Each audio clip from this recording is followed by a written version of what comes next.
Multipurpose vehicles or MPVs are big on utility, but many of them don't necessarily inspire thoughts of driving beyond paved roads. Crossovers, on the other hand, are relatively more adventurous but are handicapped by limited seating capacity. That changed with the arrival of the Honda BR-V in 2016, setting off the 7-seater crossover category to satisfy the need for a light people carrier that can take on journeys into rough terrain, or at least look the part with added body cladding and increased ground clearance. In a span of 4 years, other automakers have followed suit, among the latest of which is Suzuki throwing its hat into the ring with the XL7. Will it be able to steal the BR-V's thunder despite the Honda's head start? Find out when you hit like and subscribe. Click the bell icon and be first with the latest videos from Philkotse.com. The Honda BR-V and Suzuki XL7 stand as more rugged versions of their more urbane-looking Mobilio and Ertiga siblings respectively.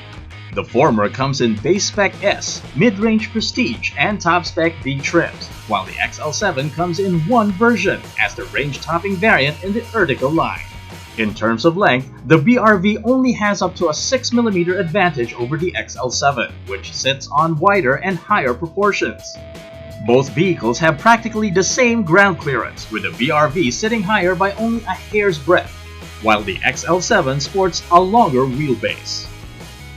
As the BR-V looks like a major departure from the Mobilio MPV, the XL7 hews more closely to the Ertiga's aesthetics. Both possess an aggressive fascia with large grills, flanked by halogen projector headlamps on the BR-V and LED headlamps on the XL7. Both models have turn signal indicators on their external mirrors, with a power folding feature on the XL7 and the upper trim BR-V. Roof rails are standard, as well as 16-inch alloy wheels. Entering the cabin, both the BR-V and XL7 are designed with 7 occupants in mind. The 60-40 split-fold second-row seats on each can be slid and reclined, while the third seating row can be halved for more flexible carrying capacity. The BR-V has a default cargo capacity of 223 liters compared to 153 liters on the XL7. Folding down the rear seats puts the Suzuki ahead with 550 liters of available space, over 521 on the Honda.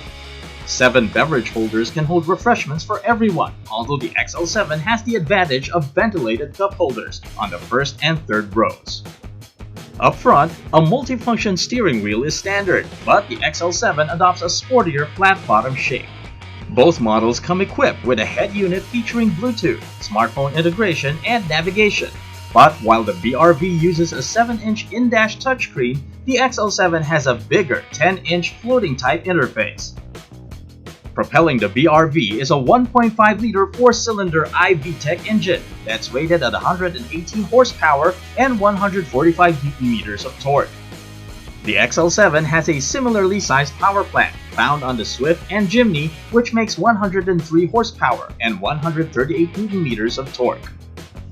Power delivery to the front wheels is through an Earth Dreams continuously variable transmission on the BR-V and a 4-speed torque converter automatic on the XL7. Both share the same suspension setup with front McPherson struts and rear torsion beams. The XL7 has a 5.2-meter turning radius compared to 5.6 meters on the BR-V. Equipment loadout in terms of safety is pretty much the same on both models. Dual front airbags, anti-lock brakes with EBD, ISOFIX anchors, and reverse cameras. The XL7 has rear sensors, while the BR-V adds speed-sensing door locks. The BR-V's G-Force control body safety engineering construction earns it a 5-star score on ASEAN NCAP crash tests. The Suzuki Ertiga, on which the XL7 is based, scored 4 stars using Suzuki's Hardtech platform, so it's safe to assume that the XL7 will have the same rating. Retailing for between 1,035,000 and 1,155,000 pesos, the BR-V carries Honda's solid reputation for performance and quality. It counts a more powerful engine and a more robust chassis among its virtues, which should please longtime fans of the brand.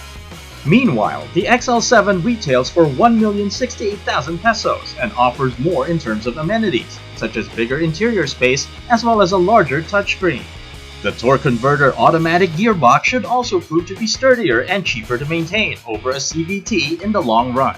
What would your choice be? Bring it on in the comments!